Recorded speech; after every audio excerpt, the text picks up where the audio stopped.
আসসালামু আলাইকুম। Hello viewers. তো গত ক্লাসে আমরা এই স্লাইড পর্যন্ত করেছিলাম, যে আমরা বেসিক্স ইউজুয়ালি আলোচনা করেছিলাম পার্ট 1 এবং পার্ট 2 ভিডিওতে।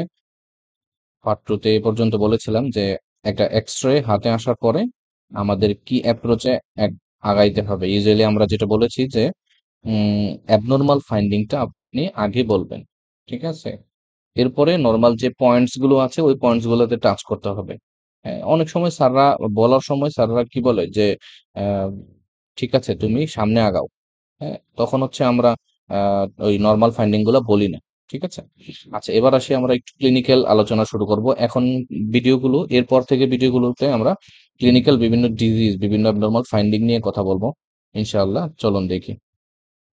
আচ্ছা, এটা ক্লিনিক্যাল ফাইন্ডিং নিয়ে কথা বলার আগে আমাদেরকে একটা টার্ম সম্পর্কে আগে একটু জানতে হবে। ঠিক আছে? তো টার্মগুলোর মধ্যে একটা টার্ম হচ্ছে হোমোজেনাস, একটা হচ্ছে নন হোমোজেনাস, আর একটা হচ্ছে প্যাচি অপাসিটি। বলতে আমরা কি বুঝি আসলে, যে এখানে এই দুইটা টার্ম ইউজুয়ালি হোমোজেনাস বলতে আমরা যে অপাসিটি বুঝি সেখানে এখানে যেটা দেখা যাচ্ছে যে শুধু রেডিও ওপেক শ্যাডো, ক্লিন কাট রেডিও ওপেক শ্যাডো আমরা একটা দেখতে পাবো। যেটা আমি বলেছি যে রেডিও ওপেক শ্যাডো আমরা কিসের জন্য দেখতে পাই, সেটা হতে পারে লিকুইড, সেটা হতে পারে সলিড স্ট্রাকচার, সেটা হতে পারে বোনস। আচ্ছা, লিকুইড স্ট্রাকচার সলিড বোনস এটা গেল একটা। নন হোমোজেনাস অপাসিটি কি? তাহলে এই হোমোজেনাস অপাসিটিটা আমরা ইউজুয়ালি এটা কম্পেয়ার করি কিসের সাথে? কম্পেয়ার করি এই যে আমাদের যে অ্যাবডোমেন, আমাদের নিচে যে অ্যাবডোমেন আছে বা এই নিচের শ্যাডো গুলো, এই শ্যাডো গুলোর সাথে ইউজুয়ালি আমরা অনেক সময় কম্পেয়ার করি এই হোমোজেনাস। আচ্ছা, আরেকটা বলেছি নন হোমোজেনাস। এই নন হোমোজেনাস অপাসিটি এবং প্যাচি অপাসিটি এই দুটো টার্ম প্রায় কাছাকাছি।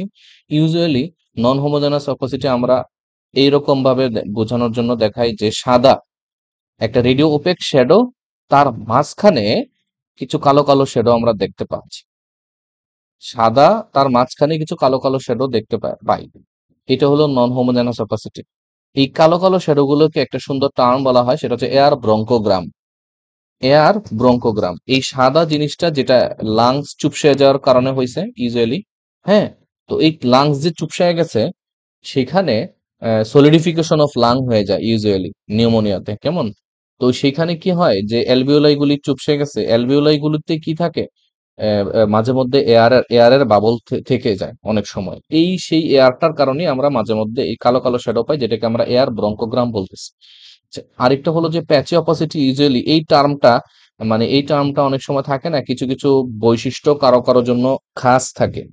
এই প্যাচি অপাসিটিটা এটা আমাদের একটা স্পেসিফিক বৈশিষ্ট্য, যেটা টিউবারকুলোসিসে, পালমোনারি টিউবারকুলোসিসে আমরা ইউজুয়ালি এই টার্মটা ব্যবহার করি। ঠিক আছে? পালমোনারি টিউবারকুলোসিসে ইউজুয়ালি আমরা প্যাচি অপাসিটি, দুইটার মধ্যে একটা পার্থক্য আছে। তবে আপনি এক্সরে দেখে বলে দেওয়াটা কঠিন যে আহ, আহ, তার টিবি হয়েছে কনফার্ম। এক্সরে দেখে আমরা সাসপেক্ট করতে পারি যে এটা most likely consolidation or most likely TB. ওইটা এই কম্পেয়ারটা করার জন্য আমরা যদি নন হোমোজেনাস অপাসিটি আমি যেটা বললাম এরকম পাই, ইউজুয়ালি কনসলিডেশন বা নিউমোনিয়া। আর যদি প্যাচে অপাসিটি, যে পার্থক্যটা হচ্ছে কি, পার্থক্যটা হচ্ছে কনসলিডেশনে আমি যেটা বললাম নন হোমোজেনাসে যে সাদা, তার মাঝখানে একটু একটু কালো। আর প্যাচি অপাসিটি এটাতে উল্টা ঘটনাটা, ইউজুয়ালি এখানে রেডিওলুসেন্ট শ্যাডোটা বেশি দেন রেডিও অপেক। তার মানে কালোর মাঝখানে মাঝখানে মাঝখানে সাদা। এইরকম যদি আমরা দেখতে পাই ইউজুয়ালি প্যাচি অপাসিটি আমি মনে করি।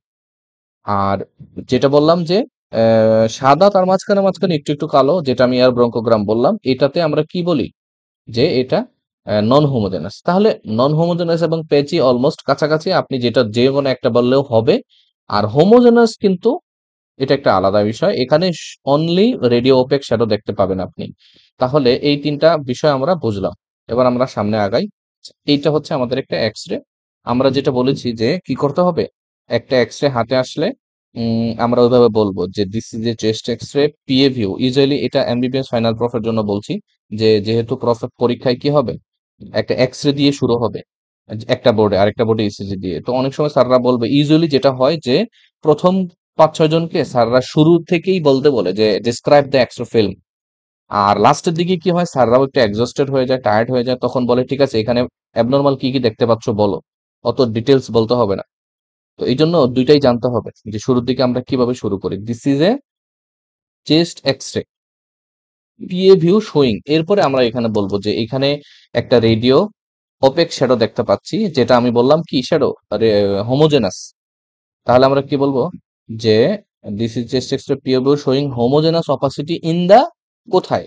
এই যে আমরা পার্ট 2 ভিডিওতে জোনস অফ দ্য লাংফিল্ডস এর জোনস পড়াইছি। সেই জোনস এর মধ্যে যারা পড়েছেন সেখানে দেখতে পাচ্ছেন যে এখানে এটা মিড জোন আর এরপরে লোয়ার জোন আছে।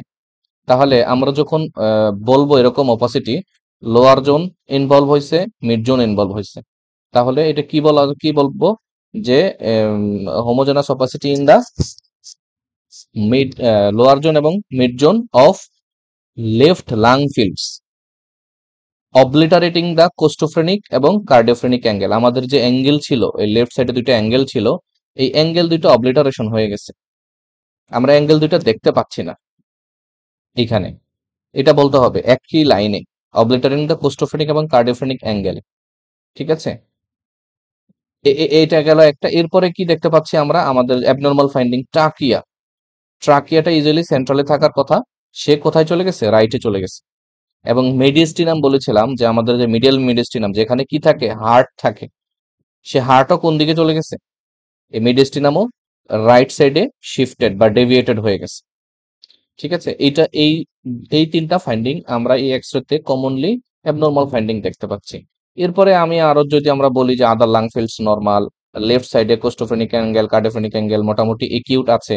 ঠিক আছে, সো এগুলা ক্লিয়ার। তাহলে এই এক্সরে দেখে আমাদের মাথায় কি আসতে পারে যে এখানে যেহেতু একটা হোমোজেনাস অপাসিটি, যেটা আমি বলেছি ইউজুয়ালি এই হোমোজেনাস অপাসিটিটা আমরা কিসে পাই, পানিতে পাই। তাহলে আমি যদি আরেকটু ক্লিয়ার করে বলি, এই ব্যাক করি, এখানে তিনটা টার্ম হোমোজেনাস, নন হোমোজেনাস, প্যাচি। এই হোমোজেনাস অপাসিটিটা ইউজুয়ালি আমরা লিকুইডের ক্ষেত্রে ব্যবহার করব, যেটা হতে পারে পানি বা ব্লাড বা পাস। ঠিক আছে, লিকুইড। তাহলে হোমোজেনাস অপাসিটি যদি বলি আমি, তার মানে আমি যাকে বলতেছি সে বুঝবে যে আমি কোনো লিকুইড নিয়ে কথা বলছি। আর নন হোমোজেনাস যদি বলি তাহলে এটা হলো সলিডিফিকেশন অফ লাং, সেটা হতে পারে মাসলেশন, সেটা হতে পারে কনসোলিডেশন। ঠিক আছে, আর প্যাচি অপাসিটি যদি আমি টার্মটা উচ্চারণ করি তাহলে আমি যাকে বলছি লিসেনার সে মানে তার মাথায় এজিউম হবে যে আমি I am talking about the pulmonary tuberculosis. আচ্ছা, তাহলে এটা হলো যে এটা যদি হোমোজেনাস অপাসিটি বলি দ্যাট মিনস এখানে পানি আছে। তাহলে এইবার আমরা একটু পড়ি একাডেমিক ভাবে যে আমি এখানে যে লাইনটা এতক্ষণ বললাম এটাই। ও আরেকটা টার্ম আমাকে উচ্চারণ করতে হবে, সেটা হচ্ছে আমাদের যে আপার বর্ডারটা আছে, এই আপার বর্ডারটা দেখতে কার্ভিলিনিয়ার, কার্ভ হয়ে গেছে। হ্যাঁ, কার্ভ হয়ে গেছে। তো এই এই শব্দগুলো আপনাকে একসাথে উচ্চারণ করতে হবে যে homogenous opacity in the lower zone, mid zone with curvilinear upper border obliterating the costophrenic এবং অ্যান্ড কার্ডিওফ্রেনিক অ্যাঙ্গেল। মানে পুরা সেন্টেন্সটা একসাথে বলে ফেলতে হবে এই যে জায়গাটাতে ইউজুয়ালি। তাহলে এই এই ক্ষেত্রে কয়েকবার পড়ে যারা পরীক্ষার জন্য প্রস্তুতি নিবে তাদের জন্য এক্সরে হাতে আসার পরে এই সেন্টেন্সটা আয়ত্ত করে ফেলতে হবে, পড়ে ফেলতে হবে। এটা মুখস্থ করার কিছু নয়, আপনি এখানে যা যা দেখতে পাচ্ছেন ওগুলাই বলবেন। যেটা একটা হোমোজেনাস অপাসিটি দেখতে পাচ্ছি উপরে, যেটা বললাম যে কার্ভের মতো একটা, হ্যাঁ, দেখতে পাচ্ছি আপার বর্ডার যেটা সেটা কার্ভ, এই যে এরকম কার্ভ হয়ে যাবে। ঠিক আছে, আচ্ছা, কার্ভিলিনিয়ার আপার বর্ডার দেখতে পাচ্ছি যেটা মিড জোন এবং lower zone of the left লাংকে ইনভলভ করছে এবং অবলিটারেট করছে কি, কোস্টোফ্রেনিক এন্ড কার্ডিওফ্রেনিক অ্যাঙ্গেল। আচ্ছা, এরপরে যেটা বলেছি যে ট্রাকিয়া এবং মেডিস্টিনাম আমাদের কোথায় চলে গেছে, অপোজিট সাইডে চলে গেছে।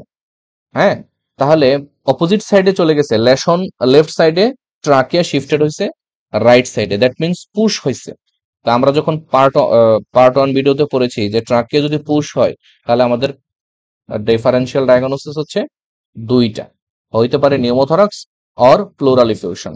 তাহলে আমরা এখানে যেহেতু হোমোজেনাস অপাসিটি দেখতে পাচ্ছি, that means this is a case of left sided pleural effusion. আচ্ছা, এটা আমরা অলরেডি আশা করি বুঝতে পেরেছি। এখন কয়েকটা কোশ্চেন পড়ি আমরা যে এই প্লুরাল ইফিউশন মাইল্ড, মডারেট এবং এই সিভিআর আমরা কখন বলবো? এই সিভিআর এর আরেক নাম কি? Massive pleural effusion. এখানে যদি আমরা যাই, আমরা যে জোনস পড়েছিলাম, জোনস, এই জোনসের উপর নির্ভর করে মাইল্ড, মডারেট এবং সিভিয়ার বলবো। তাহলে যেহেতু এটা পানি, ঠিক আছে, তাহলে পানি ইউজুয়ালি, হ্যাঁ আমরা বলতেছি, ইউজুয়ালি কোথায় থাকবে? অলওয়েজ ডাউনওয়ার্ডস, নিচের থেকে জমা হইতে শুরু হবে। তাহলে নিচের থেকে অল্প পানি যদি থাকে, নিচে জমা হইলে কি? Lower zone. দ্যাট মিনস যদি শুধু লোয়ার জোন ইনভলভ হয় পানিতে, ঠিক আছে, pleural effusion involving the lower zone, তখন আমরা এটাকে বলবো মাইল্ড প্লুরাল ইফিউশন। যদি pleural effusion involving the mid zone also, মানে লোয়ার জোন ইনভলভ হয়েছে সাথে মিড জোন ইনভলভ হয়েছে, that means moderate pleural effusion. আর যদি লোয়ার জোন, মিড জোন এবং আপার জোনও ইনভলভ করে ফেলে, ঠিক আছে, ওই ক্ষেত্রে আমরা কি বলবো? Massive or severe pleural effusion.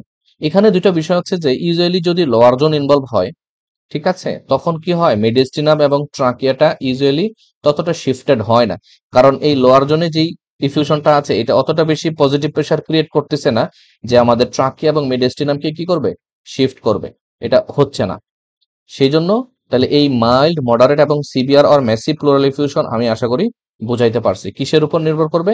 এটা হচ্ছে আমাদের জোনসের উপর। Lower zone mild, plus mid zone moderate, mid, lower এবং আপার তিনটা জোনই ইনভলভ হয়ে গেছে, হোল লাং ইনভলভ হয়ে গেছে, এটাকে আমরা বলতেছি সিভিয়ার আর ম্যাসিভ।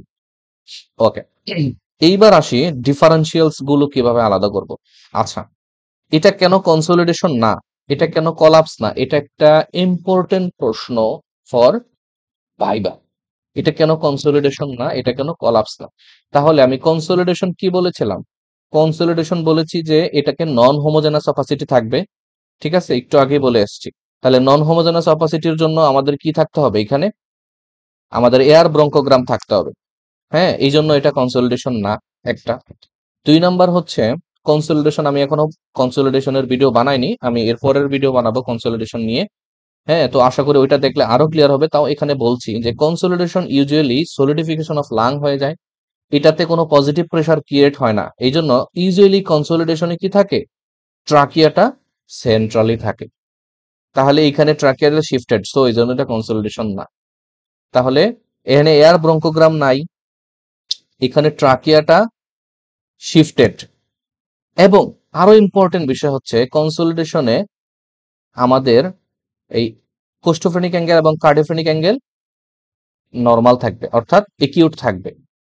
আর এখানে কি হয়েছে? এখানে অবলিটারেটেড হয়েছে। তাহলে এই পার্থক্য, এই পয়েন্টস গুলো খুবই ইম্পর্টেন্ট, এগুলো বুঝে বুঝে বলতে হবে। তাহলে কনসোলিডেশনের জন্য কতগুলো পয়েন্ট বললাম? এয়ার ব্রঙ্কোগ্রাম নাই, ট্রাকিয়া শিফটেড হয়ে গেছে, কোস্টোফেনিক কার্ডিওফেনিক অ্যাঙ্গেল অবলিটারেটেড হয়ে গেছে। আর ওইখানে কি থাকবে? কনসোলিডেশনে হ্যাঁ নর্মাল থাকবে, শার্প থাকবে।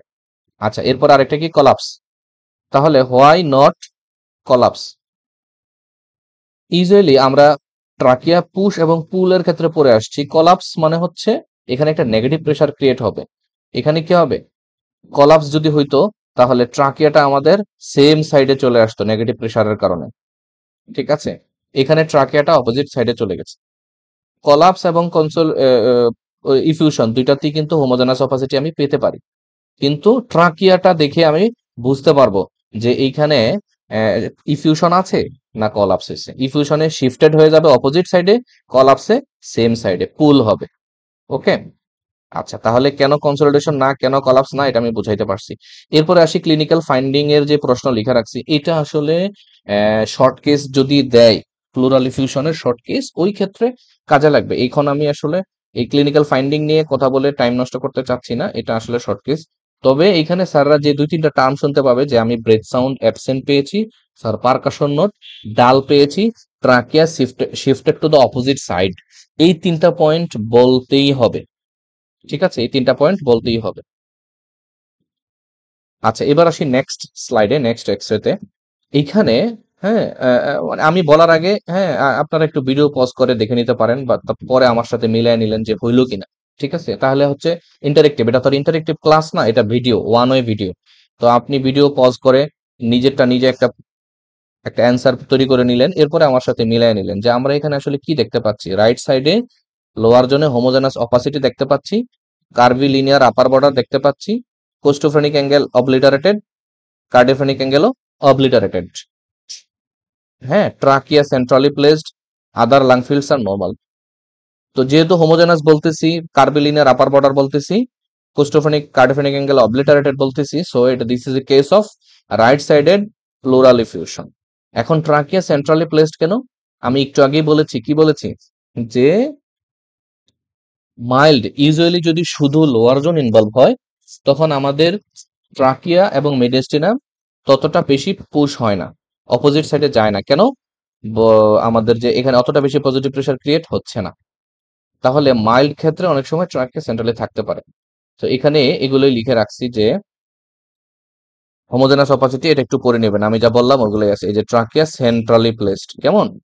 আচ্ছা, এরপরে হচ্ছে এটা রাইট সাইডের মাইল্ড প্লুরাল ইফিউশন, এটা আমি অলরেডি বললাম। কেন মাইল্ড সেটাও বলেছি, অনলি লোয়ার জোন ইনভলভ হয়েছে। কম্পেয়ার উইথ কনসলিডেশন, এখন এটা কনসলিডেশন না কেন? ঠিক আছে, এই সেম কথা একটু আগে যেটা বললাম ওইটাই, যে কনসলিডেশন হলে এখানে এয়ার ব্রঙ্কোগ্রাম থাকতো, এটা হোমোজেনাস হইতো না, নন হোমোজেনাস হইতো।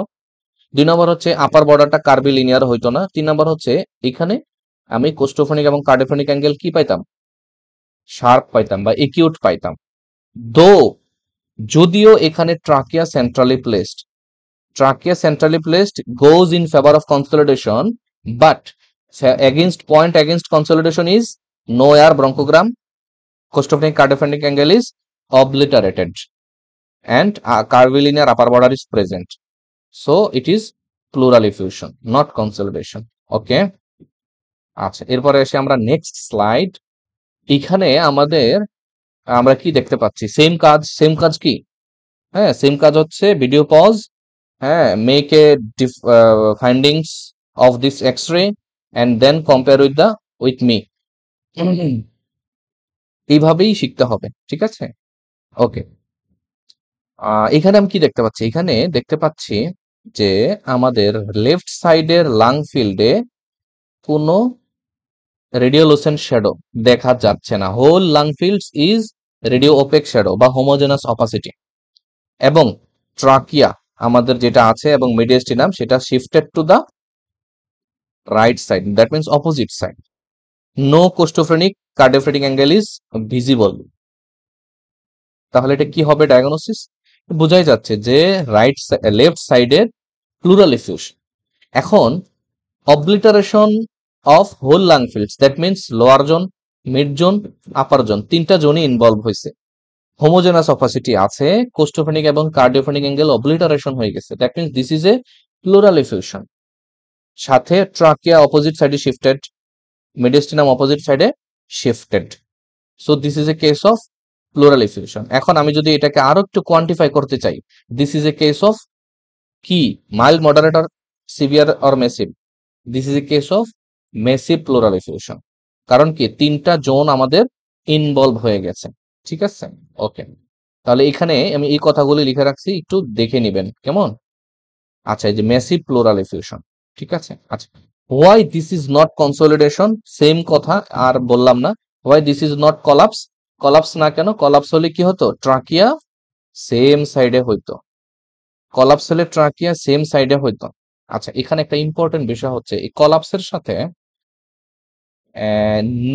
আরেকটা কমন বিষয় হচ্ছে যদি নিউমোনেক্টমি, দ্যাট মিনস যদি এই পেশেন্টের রাইট লাংস, মানে সরি লেফট লাং পুরাটা কেটে ফেলা দেওয়া হয়, ওটাকে নিউমোনেক্টমি বলতেছি। পুরা লেফট লাং কেটে ফেলে দেয়। যদি শুধু একটা লোব কাটে ওটাকে বলে লোবেক্টমি, আর যদি পুরা লাংস কাটে নিউমোনেক্টমি। নিউমোনেক্টমির ক্ষেত্রেও সেম এক্স-রে পাবেন আপনি, এক্সেপ্ট ট্রাকিয়া। নিউমোনেক্টমি অর কলাপসে কি পাবেন? ট্রাকিয়া সেম সাইডে পাবেন। নিউমোনেক্টমি যদি হয় ট্রাকিয়া সেম সাইডে থাকবে, কলাপস হলে ট্রাকিয়া সেম সাইডে থাকবে, পুল হবে। শুধু পার্থক্য কি? পার্থক্য আমি কলাপস পড়াইতে গেলেও বলবো। পার্থক্য হচ্ছে নিউমোনেক্টমিতে ইউজুয়ালি আপনি কি পাইতে পারেন? এখানে রিবস কাটিং পাইতে পারেন, রিবস যে কেটে ঢুকছে ওইটা পেতে পারেন ইউজুয়ালি। যাই হোক, এটা আমি ওই অন্য ভিডিওতে বলছি। তবে এটা why not consolidation, why not collapse, এটা আমি বললাম, ঠিক আছে? ওকে, চলেন এবার আমরা একটু সামনে যাই। ম্যাসিভ। আচ্ছা, এই যে এই ভিডিওটা দেখেন, এই যে এই এক্স-রেটা, এইখানে এখানে রাইট সাইডে কি আছে? রাইট সাইডে whole lung field homogenous opacity আছে উইথ ট্রাকিয়া শিফটেড বা pulled to the right side, মানে সেম সাইডেই। So there is a underlying collapse or pneumonectomy. এই পেশেন্টের রাইট সাইডের লাংস কেটে ফেলে দেওয়া হয়েছে, নিউমোনেক্টমি করা হয়েছে। সেই জন্য এখানে কি হয়েছে? হোমোজেনাস অপাসিটি আছে এবং trachea same shifted to the same side. Okay, আশা করি প্লুরাল এফিউশন, কোলাপস, কনসোলিডেশন এগুলো আলাদা করতে পারবেন। আমি সামনে আরো ভিডিও বানাবো, ওগুলোতে এগুলো নিয়ে আরো ডিটেলস বলবো। ওকে, তাহলে এটা হচ্ছে আমাদের এনাদার এক্সরে। এখানেও আমরা সেম যেটা দেখতে পাচ্ছি, আশা করি নিজে নিজে চেক করে নেবেন যে homogenous opacity in the right lower zone and most of the part of mid zone with curvilinear upper border obliterating the costophonic and cardophonic angle. Okay, trachea in the same side, sorry central, trachea is in the central position. আমি বলেছি কি, যদি moderate শুধু mild plural এফিউশন হয় তাহলে trachea সেন্ট্রালে থাকতে পারে, কিন্তু মাইল্ডের বেশি বেশি পানি ইউজুয়ালি মডারেট বা সিভিয়ার ইউজুয়ালি কি হবে, ট্রাকিয়া অপোজিট সাইডে শিফটেড হওয়া উচিত। এটা হচ্ছে একটা নর্মাল। কিন্তু এখানে কি হয়েছে, এখানে এখানে আমাদের পানিও আছে। হ্যাঁ, এটা তো পানি আছে, কোনো সন্দেহ নাই, তাই না? আমাদের তিনটা ফাইন্ডিং মোটামুটি কমন, যে হোমোজেনাস অপাসিটি আছে, হ্যাঁ, কোনো এয়ার ব্রঙ্কোগ্রাম নাই, কার্ভিলিনিয়ার আপার বর্ডার আছে, অ্যাঙ্গেল গুলা অবলিটারেটেড আছে। সো দিস ইজ পানি, প্লুরাল এফিউশন। তো প্লুরাল এফিউশনের ট্রাকিয়া শিফটেড হওয়া উচিত অপোজিট সাইডে। হ্যাঁ, কিন্তু এইখানে মডারেট প্লুরাল এফিউশন হওয়া সত্ত্বেও ট্রাকিয়া অপোজিট সাইডে শিফটেড হয় নাই। এইখানে একটা ইম্পর্টেন্ট বিষয় আছে, সেটা হচ্ছে দেয়ার মাইট বি আন্ডারলাইং কোলাপস থাকতে পারে এখানে, যেটার কারণে পুশ এবং পুল দুইটা ঘটনাটাই ঘটতেছে। আমরা কিন্তু জানি না, এক্স-রে দেখে আপনি এখানে পানি না কলাপস এটা বলে দাও। পানি আছে কোনো সন্দেহ নাই, বাট আন্ডারলাইং কলাপস কিনা আমি জানি না। হ্যাঁ, কারণ এখন সন্দেহ কিভাবে করতেছি, সন্দেহ করতেছি হচ্ছে এই ট্রাকিয়াটার কারণে। ট্রাকিয়া শিফটেড হওয়া উচিত ছিল অপোজিট সাইডে, কিন্তু সে যেহেতু হয় নাই, তার মানে পানির কারণে ধাক্কা দিচ্ছে আর কলাপসের কারণে টান দিয়ে ধরছে। এই টানা এবং ধাক্কার মাঝখানে থাইকা ট্রাকিয়াটা সেন্ট্রাল হয়ে গেছে। সো এই ক্ষেত্রে ইউজুয়ালি স্যাররা কি করে, হ্যাঁ স্যাররা ইউজুয়ালি সিটি স্ক্যান করায়, ঠিক আছে? সিটি স্ক্যান করাইলে মোটামুটি কনফার্ম হয়ে যায় কলাপস আছে কিনা, হ্যাঁ ইউজুয়ালি কোনো মেলিগনেন্সি বা ওই রকম কিছু আছে কিনা। তাহলে এটা একটা আলাদা ইনফরমেশন বা কনসেপ্ট, যে যদি ম্যাসিভ বা মডারেট প্লুরাল এফিউশনের পাশাপাশি কি হয়, ট্রাকিয়া সেন্ট্রালি থাকে, ট্রাকিয়া সেন্ট্রালি থাকে, তখন আমাদের আন্ডারলাইন কোলাপস আছে কিনা এটা একটু এক্সক্লুড করে নিতে হবে, ঠিক আছে? এটা একটা ইনফরমেশন। এখানে আমি এই কথাগুলো লিখে রাখছি, এই যে ট্রাকিয়া সেন্ট্রালি প্লেসড, এখানে এটার কি সিগনিফিকেন্স সেটা আমি অলরেডি বলে ফেলেছি, ঠিক আছে? আচ্ছা, right sided pleural effusion special significance, special findings আমি বললাম যে তার আন্ডারলাইন কোলাপস থাকতে পারে। আচ্ছা, এটা একটা আলাদা আলাদা আরেকটা এক্সট্রা আমাদের। এখানে আমরা কি দেখতে পাচ্ছি, এখানে দেখতে পাচ্ছি there is a homogenous opacity in the left lower zone and part of mid zone. এইখানে কিন্তু কার্ভিলিনিয়ার আপার বর্ডারটা বোঝা যাচ্ছে না, এবং অ্যাঙ্গেল গুলা কিন্তু অলমোস্ট ঠিকই আছে, ঠিক আছে? অ্যাঙ্গেল গুলো অলমোস্ট ঠিক আছে। তো এইখানে এই এক্সট্রাটা দেখে এটার একটা স্পেশাল ডায়াগনোসিস আছে, যে এটা হতে পারে এখানে লোকুলেটেড প্লুরাল ইফিউশন। কি হতে পারে? লোকুলেটেড মানে লোকালাইজড ইফিউশন। লোকালাইজড ডিফিউশন এই জন্য কি হয় নাই, ছড়ায় যায় নাই, ছড়ায় গেলে কার্ভিলিনিয়ার পাইতাম এবং অ্যাঙ্গেল গুলো অবলিটারেটেড পাইতাম। লোকালাইজড ইফিউশন এই জন্য আমরা কার্ভিলিনিয়ার আপার বর্ডারও পাচ্ছি না এবং অ্যাঙ্গেল গুলো অবলিটারেটেড হয় নাই। তো এটাকে আমরা ইফিউশন কেন বলতেছি, কারণ এটা এখানে কোনো এয়ার ব্রঙ্কোগ্রাম নাই, ঠিক আছে? এখানে কি নাই, এয়ার ব্রঙ্কোগ্রাম নাই। দেখেন একদম হোমোজেনাস অপাসিটি, ঠিক আছে? কোনো এয়ার ব্রঙ্কোগ্রাম নাই, এই জন্য এটা পানি।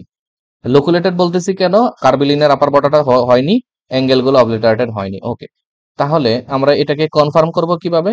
কনফার্ম করব হচ্ছে, যদি যদি আমরা একটা lateral view of chest X-ray করি।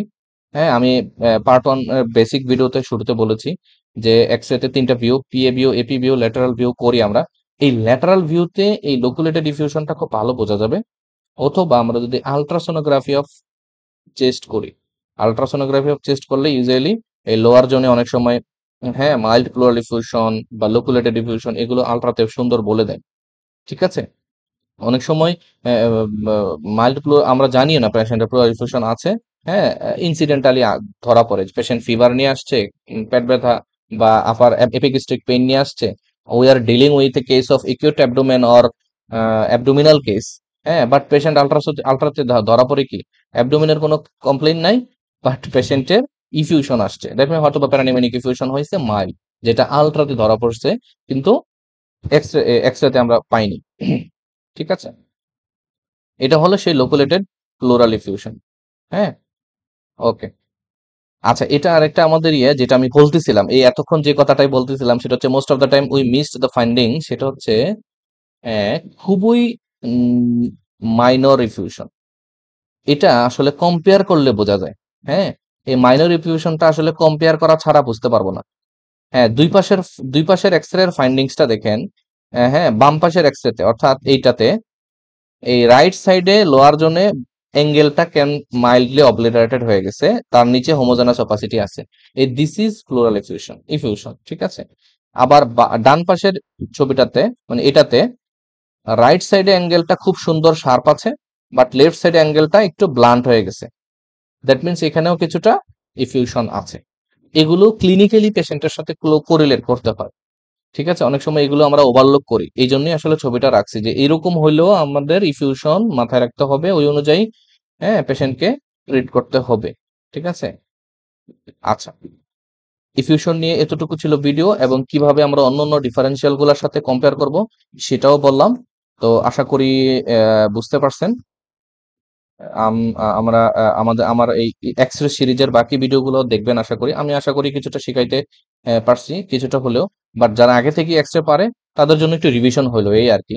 ঠিক আছে, ওকে, ভালো থাকবেন, সুস্থ থাকবেন। আসসালামু আলাইকুম।